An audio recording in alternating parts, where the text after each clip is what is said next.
ये कहानी भानुमति और भुवन की है। वह बांस की टोकरी बनाया करते थे। उन्हें बेचकर किसी तरह वह अपना गुजारा कर रहे थे। उनके 2 बच्चे थे, राजू और रंजू। दोनों पास ही के स्कूल में पढ़ने के लिए जाते थे। गरीब होने की वजह से स्कूल के बच्चे उनका मजाक बनाया करते थे। आ गए जी, कुछ मिला खाने को? बच्चे भूख से रोते रोते सो गए। मुझसे इनकी ये हालत और नहीं देखी जाती। शाम को मंदिर से थोड़ा प्रसाद मिला था, वही खिला के सुलाया है आज। कैसे चलेगा इस तरह?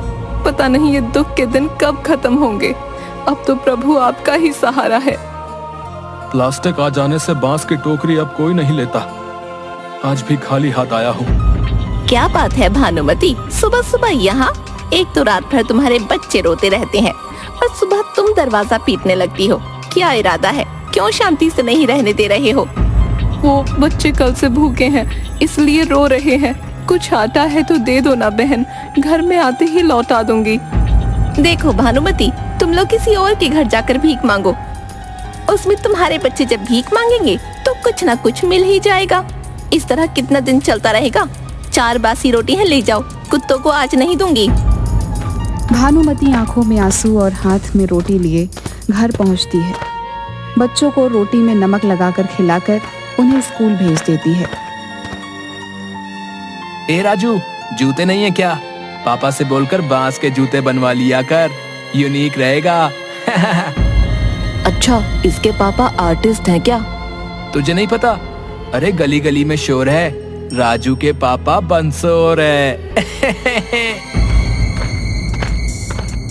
राजू और रंजू कौन है?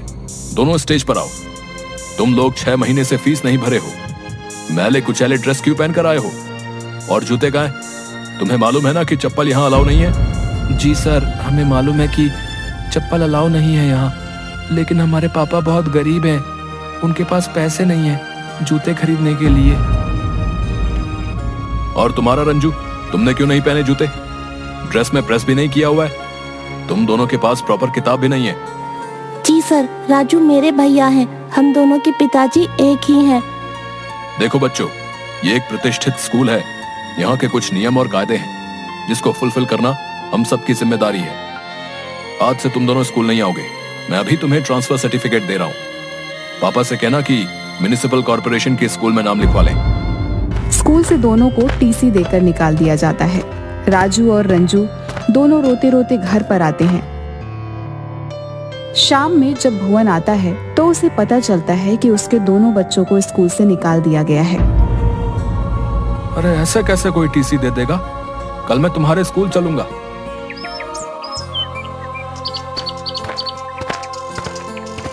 नमस्ते सर। हाँ बोलिए। सर, मैं राजू और रंजू का पिताजी हूँ। सर, पैसे की कुछ तंगी है, इंतजाम होते ही दे दूंगा। अच्छा, तो तुम ही राजू और रंजू के पिताजी हो। आज तक कभी भी तुम्हारी फीस टाइम पर स्कूल को नहीं मिली।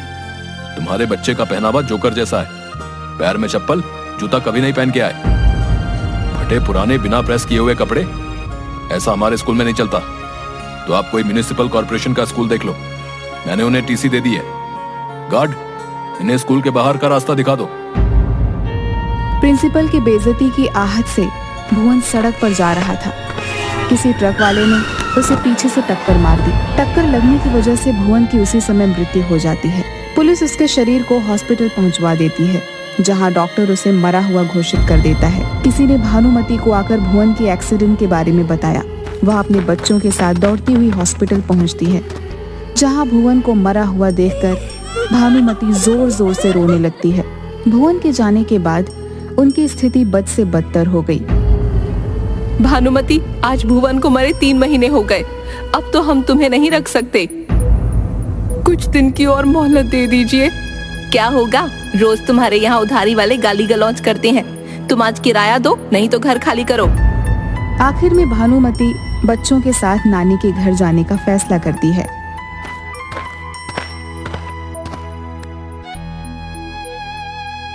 नानी का इतना बड़ा घर है, लगता है कभी हवेली रही होगी।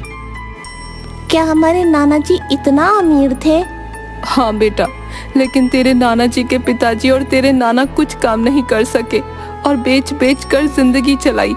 दोनों के जाने के बाद नानी यहाँ रहती थी, लेकिन उनकी मृत्यु के बाद तो अब ये सिर्फ खंडहर हवेली ही हमारे पास है। दिवाली आ रही है, इस बार हम नाना जी की इस हवेली को साफ सफाई कर दीप जलाएंगे। ठीक है बेटा, इतनी बड़ी हवेली को साफ करने में 1 सप्ताह से कम समय नहीं लगेगा। ठीक है माँ, मैं आज से ही काम शुरू कर देता हूँ। राजू को साफ करते करते तीसरे दिन हवेली में एक कमरा मिलता है जिसमें ताला लगा हुआ था। राजू आकर अपनी माँ से पूछता है, माँ, वो बंद कमरा जो पीछे है, उसकी चाबी कहाँ है? पता नहीं बेटा, वो कमरा मैंने आज तक खुलते हुए नहीं देखा। उनके बाद इस कमरे को किसी ने नहीं खोला है। तेरी नानी ही रखती थी चाबी। राजू और रंजू दोनों मिलकर उस कमरे के ऊपर के जालों को साफ कर रहे थे। तभी नानी रंजू को ऊपर से फिसलवा देती है। रंजू दरवाजे के चौखट में लगे हिरन का सींग पकड़ते हुए नीचे गिर गई। तभी दरवाजा गड़गड़ाहट के साथ खुलने लगा। रंजू, तुम ठीक तो हो ना? हाँ भैया, मैं बिल्कुल ठीक हूँ। अरे, ये दरवाजा तो अपने आप खुल रहा है। अरे हाँ, सही कहा तूने। आओ चलकर अंदर देखते हैं। रंजू, तुम दौड़कर टॉर्च ले आओ, अंदर बहुत अंधेरा है। ठीक है भैया, मैं अभी लाई।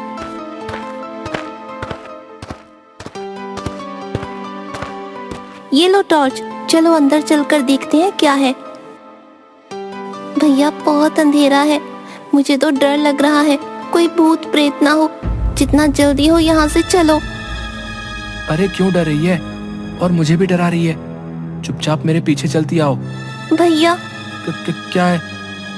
तूने तो मुझे डरा ही दिया। वो देखो सामने क्या है। माँ, माँ जल्दी आओ। बाप रे, कितना सारा खजाना। अब तो हमारी बल्ले बल्ले हो जाएगी। अरे कहाँ हो तुम दोनों? कमरा कैसे खुला? इसमें तो ताला लगा हुआ था। माँ, कमरे में आओ, मैं टॉर्च दिखा रहा हूँ। देखो इस कमरे के अंदर हमें क्या मिला है। शायद एक खजाना हमारे पुरखों ने जमा किया हो, ताकि हम लोगों का जब ऐसा दिन आए तो ये खजाना हमारे काम आए। इसीलिए शायद मेरे दादाजी और मेरे पिताजी से उन्होंने इसे छिपा कर रखा। हाँ माँ, अब हम भी अमीरों वाला खाना खाएंगे। हाँ भैया, वो भी तीनों टाइम। अब हमें स्कूल फीस भरने के लिए कोई भी मास्टर साहब सभी के सामने बेइज्जत नहीं करेंगे। हम भी अब त्योहारों पर नए नए कपड़े पहनेंगे। मुझे भी फुल पैंट और शर्ट के साथ एक कोट लेना है। ठीक है, जो लेना होगा ले लेना। पुरानी खंडहर हो चुकी हवेली को इस दिवाली में रंग रोगन कर दीपों से सजाया जाता है। बगल में रहने वाली मंथरा काकी हवेली को चमकता दमकता देख और बच्चों एवं भानुमति के पहनावे को देख जल जाती हैं और अपने पति जगदेव से कहती हैं, कुछ देखा आपने जी? कुछ नोटिस किया कि नहीं? क्यों, क्या हुआ? क्या नोटिस करना था? तुम्हें क्या दिखेगा? पड़ोसी कुछ भी करें, तुम्हें क्या मतलब? तुम नल्ले हो और नल्ले ही रहोगे। अगर मेरी कोई कमी हो तो तुम्हें तुरंत दिख जाएगी। अरे, भानुमति अपने बच्चों के साथ मायके आई है तो अपने साथ धन संपत्ति भी लाई होगी। हाँ, तुम्हें तो मेरे सिवा सब अच्छे ही दिखते हैं। जब भानुमति आई थी तो लगता है मैंने देखा नहीं था कि किस तरह के फटे कपड़े पहने थे उसके बच्चे ने, और आज यहाँ उसको खजाना मिल गया। रहने दो, तुमसे तो बात करना ही बेकार है। मंथरा से रहा नहीं जाता। वह अपने भाई जगदीश उर्फ जग्गा को सारी बात बता देती है।